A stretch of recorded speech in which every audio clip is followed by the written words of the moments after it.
أعوذ بالله من الشيطان الرجيم. بسم الله الرحمن الرحيم.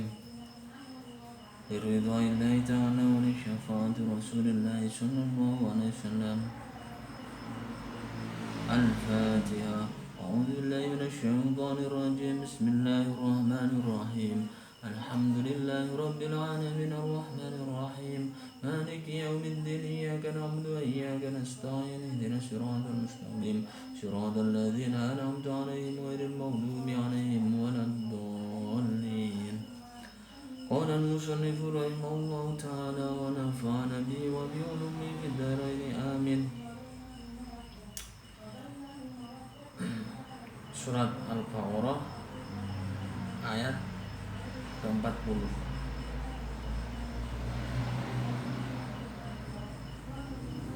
Ayat ke-40 ini menerangkan tentang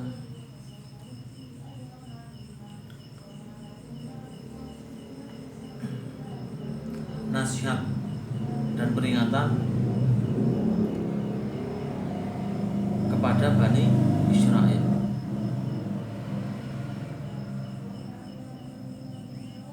أعوذ بالله من الشيطان الرجيم. يا بني إسرائيل اذكروا نعمتي التي أنعمت عليكم وأوفوا بعهدي أوف بعهدكم وإياي فارهبون.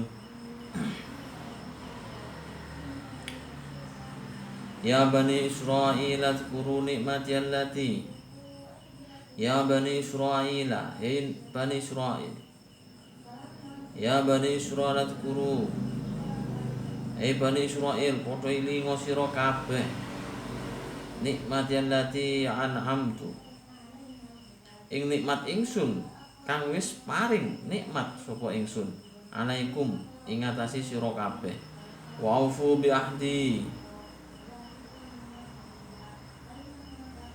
lan padha penuhi atau memenuhi sira kabeh bi ahdi kelawan janji ingsun ufi bi ahdikum mongko janjeni sapa ingsun kelawan janji ingsun ing sira kabeh wa iya ya farhabun lan ing ingsun dhewe padha wedi sira kabeh ing ingsun.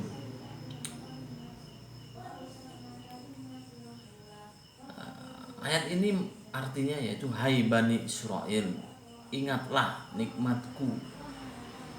Kata Allah, ingatlah nikmatku yang telah aku anugerahkan kepada kamu dan penuhilah janji kamu kepadaku.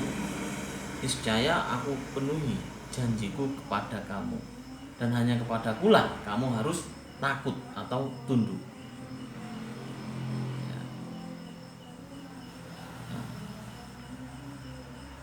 Hai Bani Israel, yakni putra putri Israel. Israel adalah Yakub, putra Nabi Ishak, putra Nabi Ibrahim alaihissalam. Ingatlah, yakni renungkanlah betapa banyak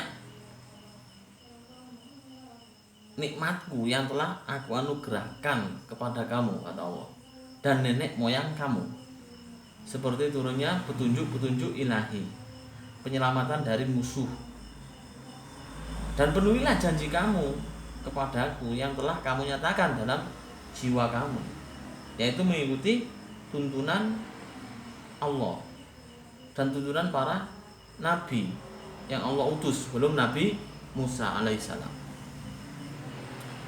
Dan sesudahnya, niscaya kalau kamu memenuhi janji-janji itu, kata Allah, aku penuhi pula janjiku kepada kamu dengan memberi keselamatan dan kesejahteraan hidup di dunia serta ganjaran dan surga di akhirat nanti. Janganlah takut kepada siapapun dan hanya takutlah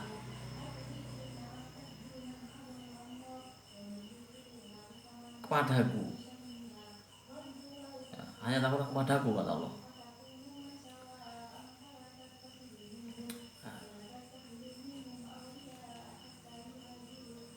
Jadi nikmat yang diperintahkan untuk diingat oleh ayat ini, tentu saja yang pertama dan utama adalah nikmat yang paling pokok, yaitu nikmat petunjuk agama.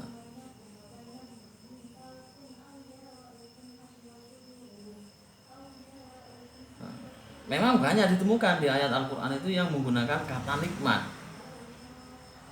seperti surat Al-Imran, surat Al-Maidah, surat Ad-Duha, dan yang lain. Ada juga yang memahami kata nikmat di sini dalam arti umum, yakni segala macam nikmat Allah.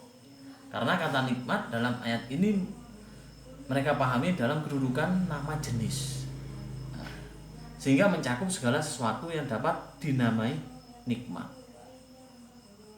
Atau kata nikmat di sini dalam bentuk tunggal, karena dikaitkan dengan Allah Subhanahu wa taala.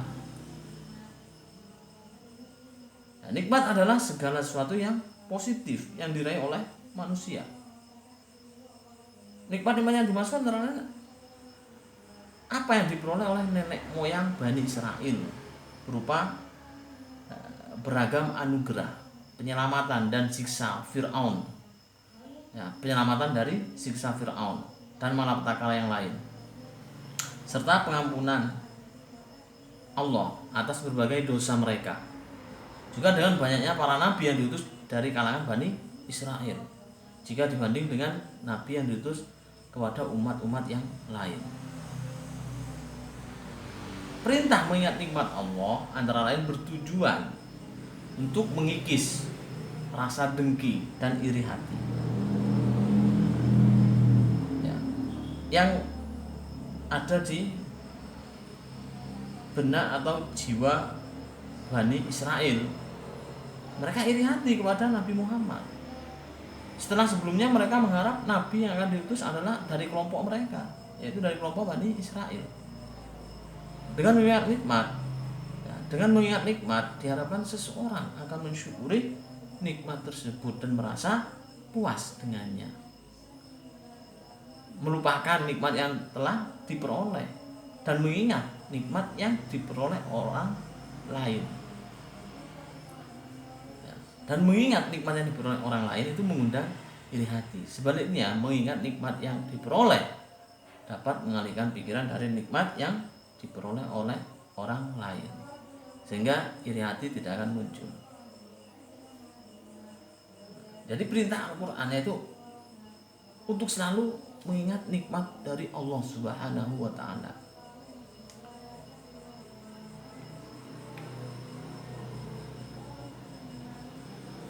Bisa kita lihat dari firman Allah, yaitu nikmati allati an'amtu alaikum. Nah, penggalan ayat itu, ya, maknanya yaitu nikmatku yang telah aku anugerahkan kepada kamu. Jadi kalau kita pahami itu ada dua poin. Yang pertama yaitu nikmat itu milik Allah semata dan berada di sisi Allah, tidak pada selain Allah. Yang kedua, poin kedua yaitu nikmat itu adalah anugerah Allah yang bersumber dari Allah, bukan dari hasil upaya mereka atau manusia, khususnya Bani Israel.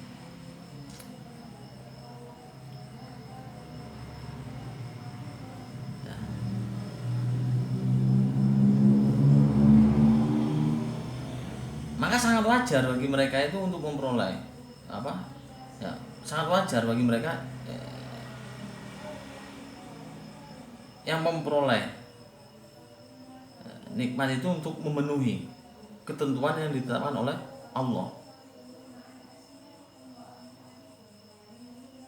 Karena sangat banyak nikmat Allah yang telah dianugerahkan. Maka sangat wajar kalau harus memenuhi janji yang ditetapkan oleh Allah.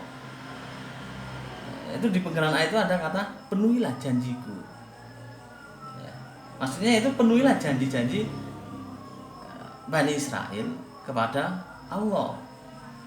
Apakah janji mereka? Janji mereka antara lain itu tunduk, patuh kepada Allah, mempercayai para rasul yang diutus oleh Allah, termasuk juga mengakui dan membela Nabi Muhammad sebagai utusan Allah.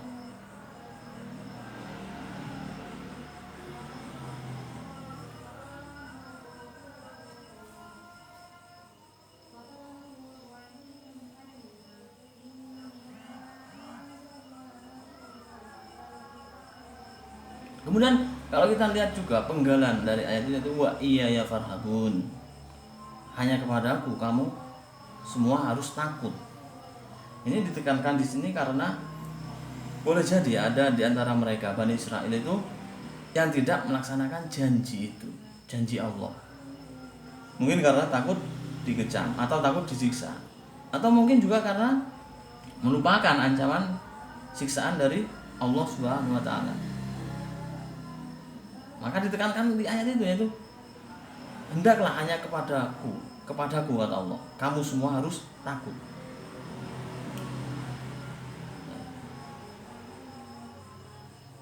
Jadi siapa saja yang takut kepada Allah, Allah menjadikan segala sesuatu takut kepadanya.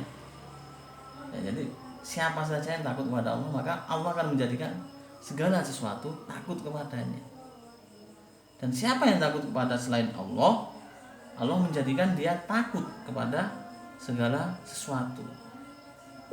Bahkan takut kepada bayangannya sendiri.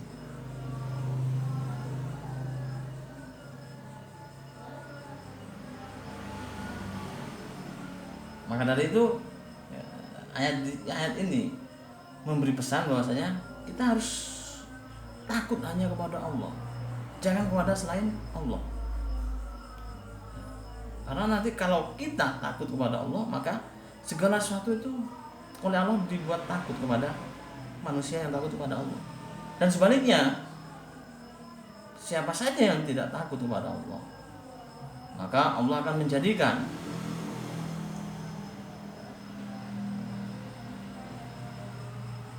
orang itu takut kepada segala sesuatu, bahkan takut kepada bayangannya sendiri.